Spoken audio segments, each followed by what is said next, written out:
Now she's just catching her breath because she came from two other obligations. One is the Commission on Appointments and another hearing. Thank you. Salamat po, Chair, at magandang hapon po sa lahat, mga kasama ko sa Senado at yung OVP family. Dalawang tanong lang po, Chair, para ngayong araw. Una po, I note that a huge chunk of the OVP's 2025 operations budget, 1.909 billion pesos, will be used for the delivery of socio-economic programs, such as one, medical and burial assistance program. This supplements other healthcare programs of the government to assist indigent individuals and families. For 2025, 771.445 million will be allocated for the program. Sa loob niyan, 600 million pesos for medical assistance and 171.445 million for burial assistance, which are, Madam Chair, very similar to the medical assistance to indigent or financially incapacitated patients program o MAIF-IP of the DOH. And DSWDs, Assistance for Individuals in Crisis Situations, or AICS. Pangalawa, disaster operations, which aims to provide relief goods to disaster-stricken areas not commonly reached by other agencies. Para doon, 101.644 million pesos. And is also similar doon naman sa disaster risk management program of the DSWD. Third, relief for individuals in crisis and emergencies, or providing food boxes or food items to families who are ineligible for OVP's other services. So 50 million pesos, which is also similar to DSWD's AICS. And last, Magnegosyo Taday, livelihood assistance for those with entrepreneurial skills, 150 million pesos, which is also similar to DOLE's naman, Integrated Livelihood Program o DLIP. So, ang tanong ko po dito, Madam Chair, anong nag-lead sa OVP na mag-consider na i-launch yung ganitong programs?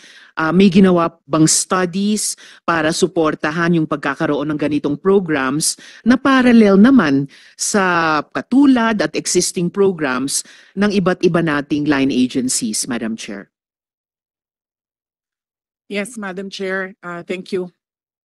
Noong ako po ay nangampanya, 3 lang po yung sinabi ko na plataforma. Una po, trabaho. Pangalawa po, edukasyon. At 3, mapayapang pamumuhay para sa ating mga mamamayan. Nung pumasok po kami sa Office of the Vice President, tiningnan po namin ang mga pinakamaraming requests ng ating mga kababayan.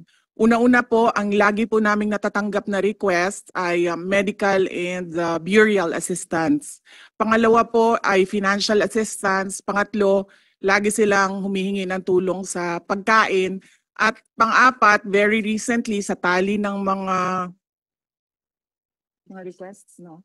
Yes, sa tali ng mga requests is yung educational assistance na sinasabi ng mga kababayan natin. Sinasabi namin lagi sa kanila, libre naman yung public schools. Ngayon ay libre na rin yung higher educational institutions. Pero sinasabi nila nahihirapan kasi sila sa plete, nahihirapan sila sa pabaon ng mga bata at sa pagkain ng mga bata. Kaya meron kaming bago, ito yung educational assistance. At ang panghuli naman, lagi naming natatanggap na request galing sa ating mga kababayan ay kapag sila ay naging biktima ng disaster, whether man-made or natural disasters. So sila po ay lumalapit sa Office of the Vice President. Totoo po, merong mga ibang local government units at ibang national government agencies na ganito po ang kanilang programa.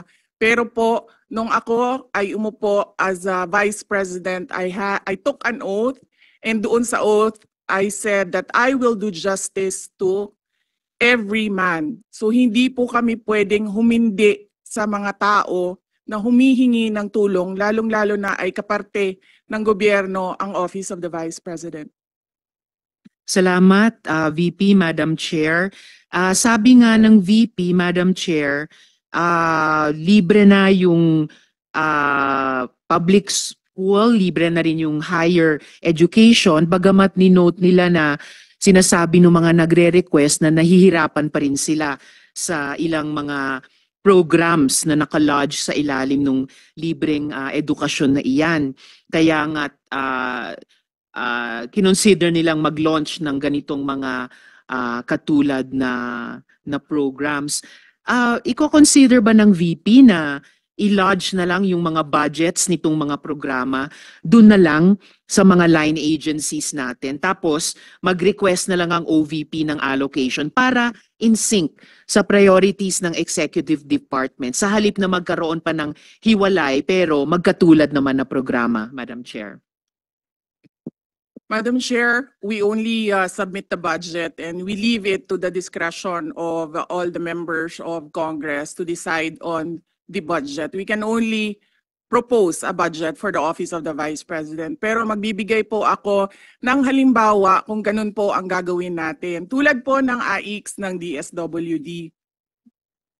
Kapag meron po kaming nire-refer o binibigyan ng endorsement ng AIX sa DSWD, kadalasan po nasagot sa amin ay hindi pwede dahil galing yan sa Office of the Vice President at kalaban yan. Minsan po, totoo yan na pupolitika ang assistance para sa ating mga kababayan. Kaya po, uulitin ko, ang mga tao naman kasi hindi sila tumitingin sa politika. Tumitingin lang sila na itong opisina na ito ay opisina ng gobyerno at pwede kaming humingi ng tulong doon. And so I go back to the oath that I shall do justice to every man at kaya po kami nandito at kaya po kami merong mga ganito na mga projects sa Office of the Vice President. Salamat VP, Madam Chair. Wini-welcome ko yung sinabi nila na the VP would leave it to the discretion of the members of Congress.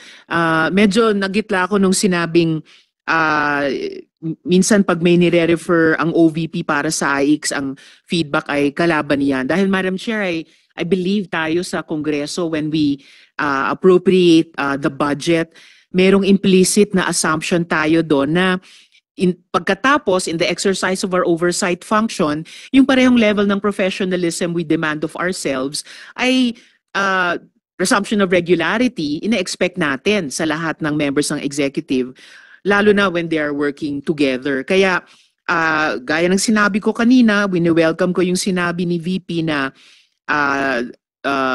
they would leave it to the discretion of the members of Congress, and tayo naman ay hindi tayo bibitaw sa mahigpit nating pag-ensure na these programs be implemented by the appropriate agencies o kahit in collaboration with each other na naaayon talaga sa tamang standards above partisan politics. And therefore, at the proper time, Madam Chair, gagawa ako ng proper motion para i-lodge yung budgets ng mga programang ito sa line agencies na may klarong opportunity for OVP na mag-request for allocation as for other offices in the executive. Yung huling tanong ko sa ngayon, Madam Chair, for 2025, one of the OVP's programs, Pagbabago Campaign, 1 Million Learners Entries, involves the provision of bags to 1 million learners in remote communities while initiating tree planting activities. This gets an appropriation of 100 million pesos. Part of this campaign is an allocation of 10 million pesos for the distribution of Isang Kaibigan books, a children's book authored by the VP. Pwede po bang sabihin ni VP sa atin more tungkol sa librong ito? Here, let me make a rebuttal and another example of politicizing the budget of the government. Ito pong sinabi ni Senator Risa Ontiveros na at the proper time she'll make a motion to lodge the budget, the requested budget of the OVP to the other agencies. Let me just quote Senator Risa during the Akbayan Congress. Alam ko po na ang daming kalat ni Duterte na hirap tayong linisin. Ang kadiliman noong panahon niya ay talaga namang nanuot sa ating lipunan para man sa na napakahirap tanggalin at habang ang anak niya ay may kapangyarihan pa, hindi magiging madali ang ating laban. While VP Sara is in power, the threat of a full-blown Duterte comeback is still a very real and present danger. For one, they are supported by one major superpower, China. So that is an example of politicizing the budget of the government.